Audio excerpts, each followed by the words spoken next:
Pastor Jamal Bryant just offered his perspective in terms of people wanting him to comment on Steve Harvey meeting with Donald Trump. People have been tweeting me. In fact, I text Steve. I was on a plane flying to Atlanta. I had a panel discussion tonight at Ebenezer Baptist Church, Dr. King's church, discussing school choice is the black choice. So I was not there. I text Steve because I wanted to know what was the substance of the meeting. I saw what happened. He posted something on Instagram. I read it. So here's the deal. My point here is this has nothing to do with Steve Harvey or Jim Brown or Ray Lewis or Kanye West or anybody. A week from today, Donald Trump will have been sworn in as the 45th President of the United States. The thing that is important for us is to understand that our job is to fight for what is ours. When y'all saw me debate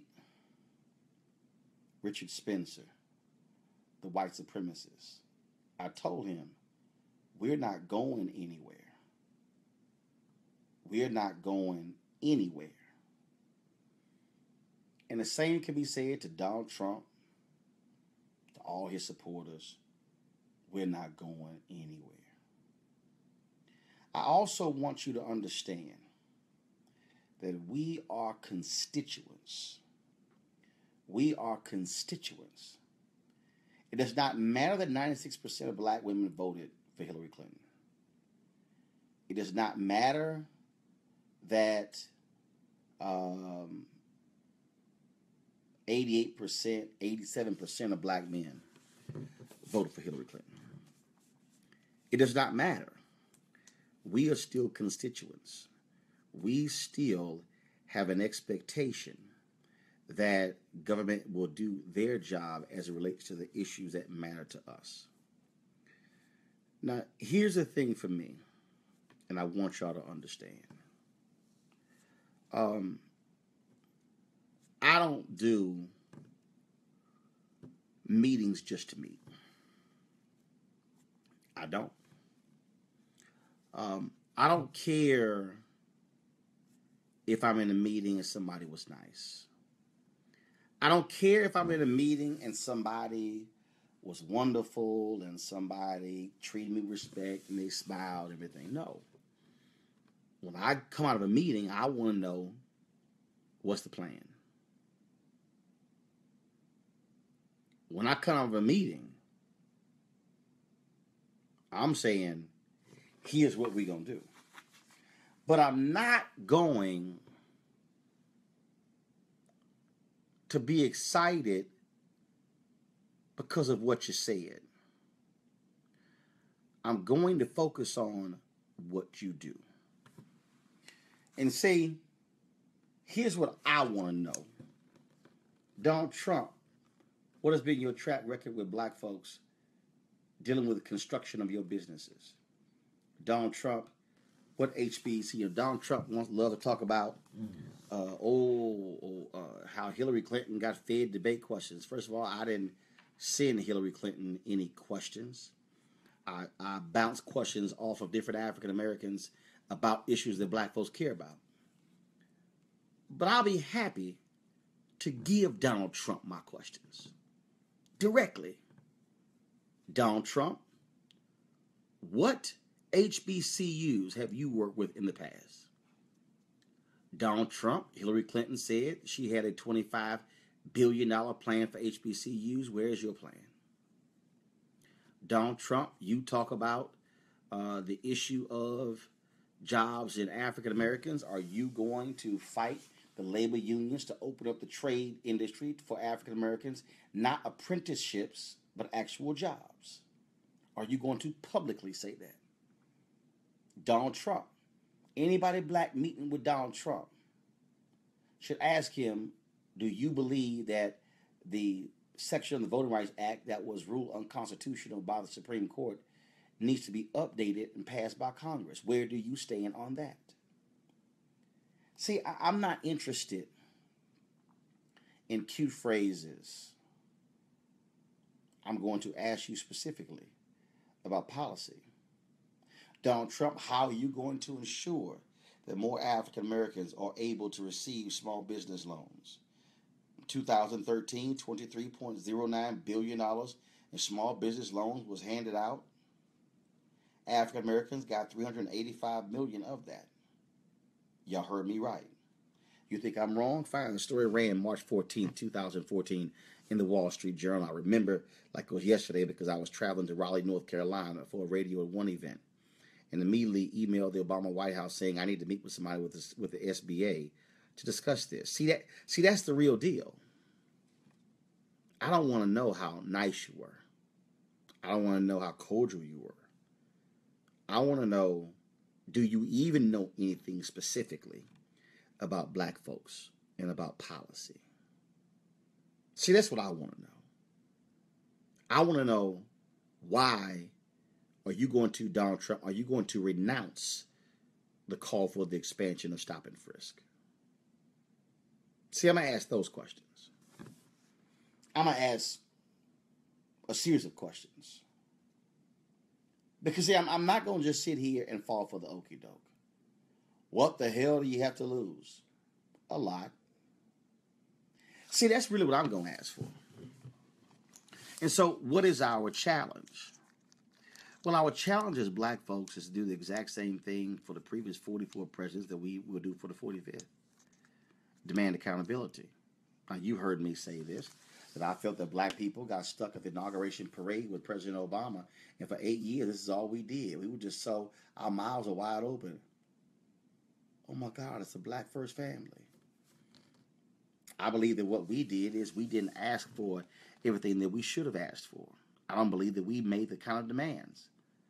Gays and lesbians, they put all kind of pressure on the Obama administration. Closed their pocketbooks, gave them hell until they got what they wanted. So what does this mean? This means that y'all can trust this.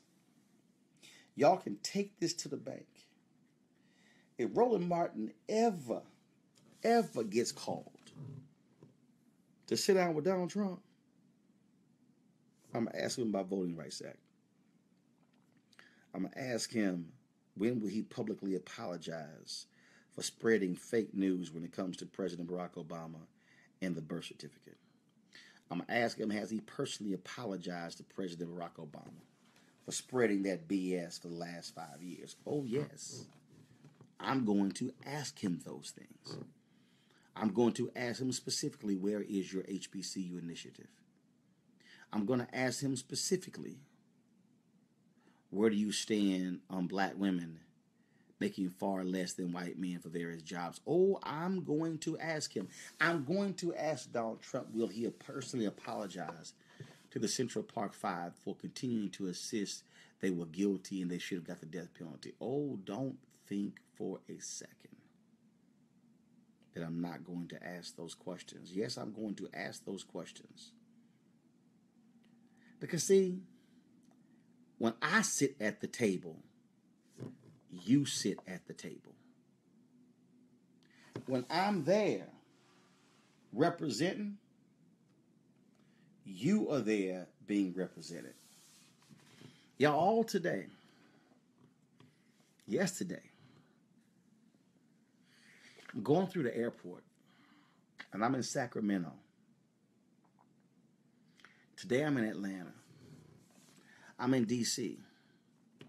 And brothers and sisters stopping me, people who work there, cats on the planes. And you know what I kept hearing? Brother, thank God we got your voice. Brother, you keep giving them hell. See, I know if I walk into that room, who I am representing. I know who I am there for. So I ain't selling out.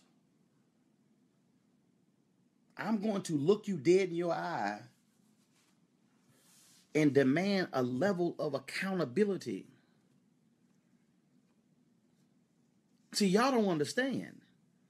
I looked Hillary Clinton in her eye and told her people, y'all are not spending money on black folks. You're not funding get out the vote campaigns. You're not funding those strategies. I looked Reince Priebus in the eye, the chairman of the Republican National Committee, and told him in no uncertain terms, y'all ain't gonna win this thing on voter suppression. You can call it voter fraud all you want to. I was sitting at the Republican National Committee club across from Capitol Hill. So do understand, I'm not going to sit there and mince words. You know, I only had one interview with President Obama during his whole presidency, January 2010. Every 3 months, I kept asking for an interview. I never got one. I was turned down for an exit interview. But do understand, I had some black questions for the first black president that need to be answered. Well, why am I telling you all of this? I'm telling you all of this is because when you walk into that room, you are not representing yourself. You're representing your people. You're representing a brother and sister who never fathomed they can go in that room. You're representing somebody who wishes they can go in that room. You're representing that sister who's a teacher, that brother who's a firefighter. You're representing an aunt, that uncle, that cousin. That's who you're representing. And so where do we go from here? Well, for black folks, we go the same place we've been going since 1619. We raise holy hell. We make demands. We hold people accountable. And then while we're doing that, we're going to register like crazy. We're going to turn people out to the polls in the next city election, the next county election, the next water district election, the next school board election, the next congressional election. What we are going to do is fight. As my frat brother Vertner Woodson Tandy said in 1937, we will fight until hell freezes over, and then we will fight on the ice. That's what we are going to do. I'm not going to sit here and be sad and mourn and cry. Oh my God, I wish I miss President Obama. In a week, he'll be gone. He will no longer be the commander-in-chief. But I can guarantee you this. We're going to give hell to the next commander-in-chief and make it clear that we're not going to leave. We're not going to sit by and do nothing. We are going to demand our birthright. Period. End of discussion.